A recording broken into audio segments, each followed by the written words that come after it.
journey. He is gone. That makes your operations become vulnerable. We just watched a perfectly normal Hollywood scene. A New Zealand actor putting on an Eastern European, Russian-like accent. No one bats an eye. I can offer you security, distribution, and most critically, peace of mind. Sounds good.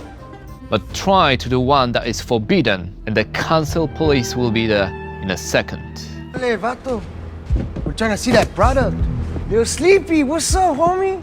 You know my cousin, Sad Boy. I think you got the wrong guy, Holmes. Why is putting on some accents allowed by the Hollywood elite, but others are viewed as deeply offensive? Tell him, McCluskey. Tell him what time it is. I don't believe you people. Huh? What do you mean, you people? Now, to answer that, we need to look at power, history, and stereotypes.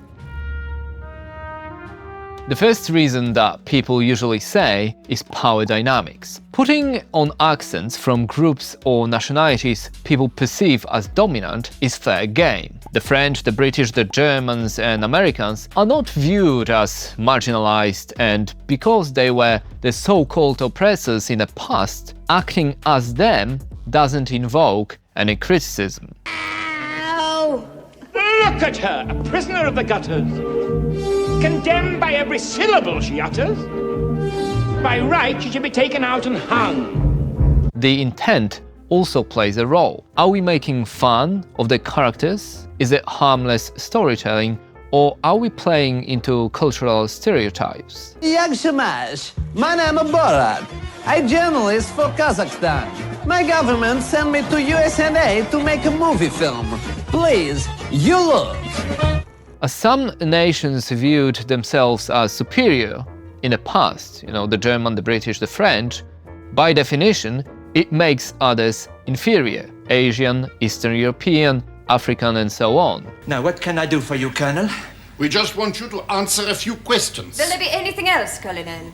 Will there be anything else, Hans? Yes, Colonel. We shall require a pair of pliers and some rubber hose. So filmmakers do not want to play into these historical privileges and prejudices, opting for safe options that won't offend anyone.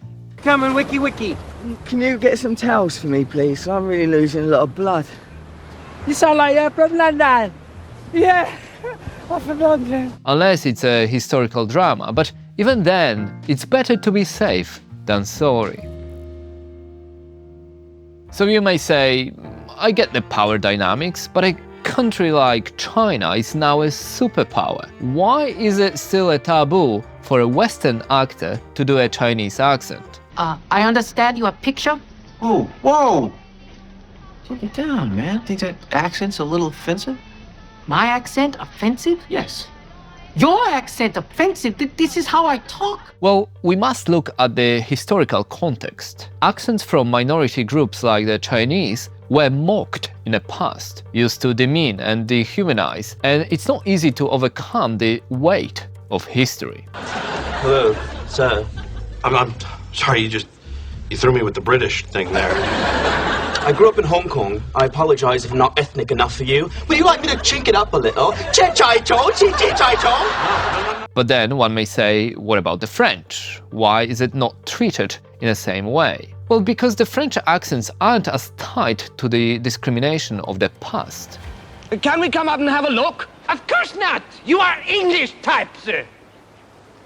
Well, what are you then? I'm French! While societal context as well as lived experience, even in the past, still matter. Dougal, look.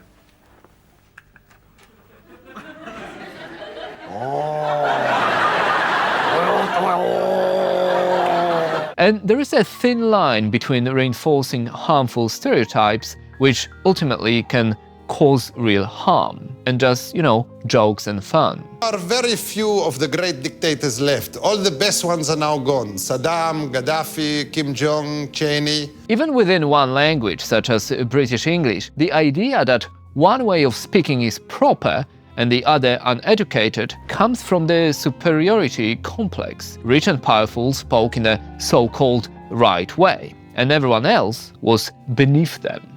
All right, Eliza, say it again. The rain in Spain stays mainly in the plain. On our screens, cultural sensitivity plays a role too, because it's not just the accent, but the context of it. Bonjour, you cheese-eating surrender monkeys! Is it paired with stereotypical assumptions? Does it add to the shallow portrayals of other cultures? Yes, es bueno por 5 de Mayo, quinceañera, la biblioteca. Hola. Hey, what do you think you're doing? Exaggerated portrayals of the past are so cartoonish that it's more of a caricature than an accurate depiction. Key. But that was 2 weeks ago. You cannot go on or keep ringing my bell. You disturb me. You must have a key made. And because the line of this type of insensitive acting is long, both in theater and film, it often brings back and evokes painful memories. No. Not ra ra ra ra ra la la la la la. Sing like this. And there is also a question of taking the roles from actors from those backgrounds when Western celebrities put on the accents. Well, the last time I am seeing him, he is busy vomiting. Well, the cat is dragged in a sight for 4 eyes, that is for sure.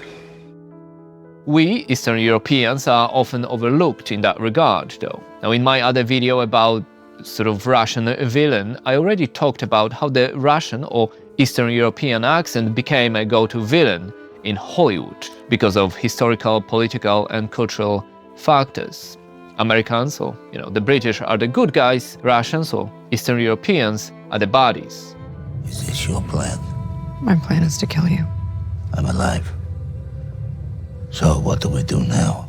And yet, painting the whole Slavic culture with that brush stroke is not as problematic as using other accents. It doesn't trigger the same backlash. Who did this to my brother? There was a man.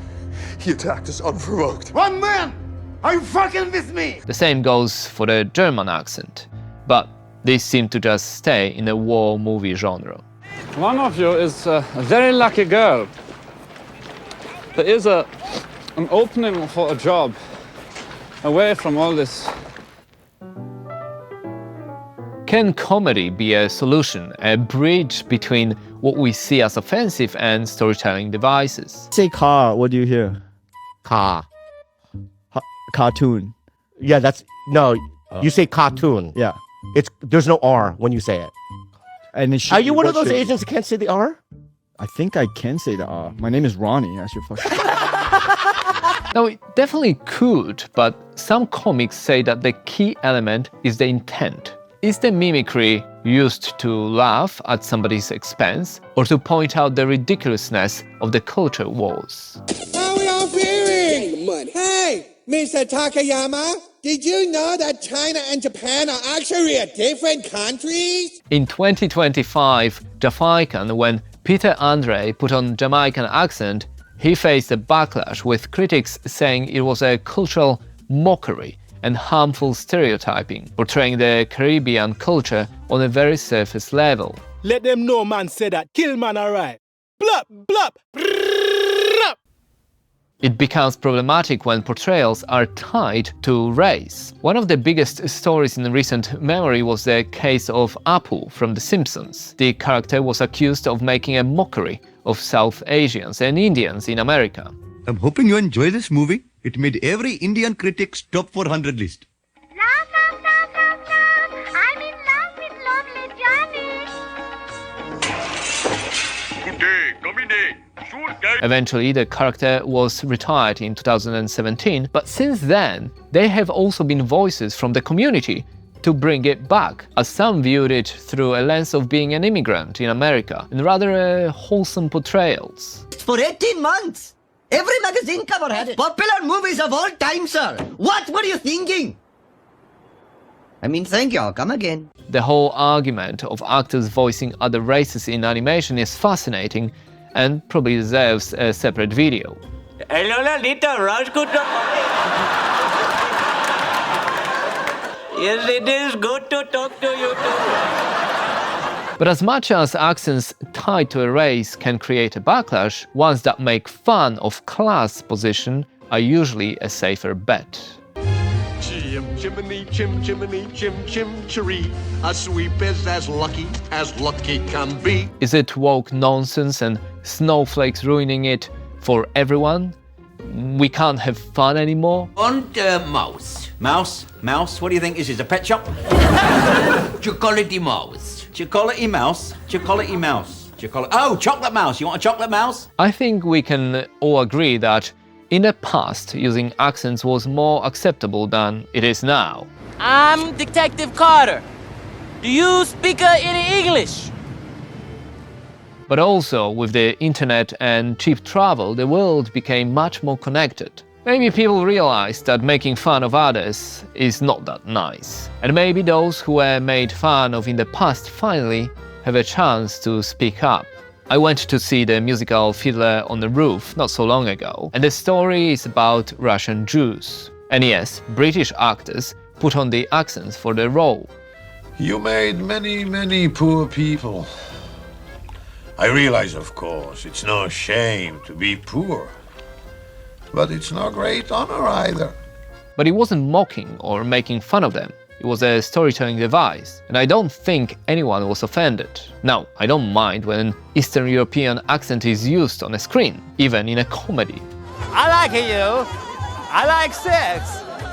It's nice. Do I think that, for example, Polish accent or Polish people are underrepresented on British screens, even though we are like one of the biggest minorities? You read it as Polish, so it's a good legal loophole that we got going on. You know, the first few batches we had a few teething problems, you know, people losing their teeth and that. I guess it would be nice to have a better portrayal than a cleaner or a thug, but I don't lose sleep over it. I know that humor can heal old wounds, but only if we laugh at the stereotypes, typecasting and offensive portrayals together, not at the people themselves. Thanks for watching. You can see here is heater, you will have warm, here is kitchen, sink, over there is bathroom, and here is the room.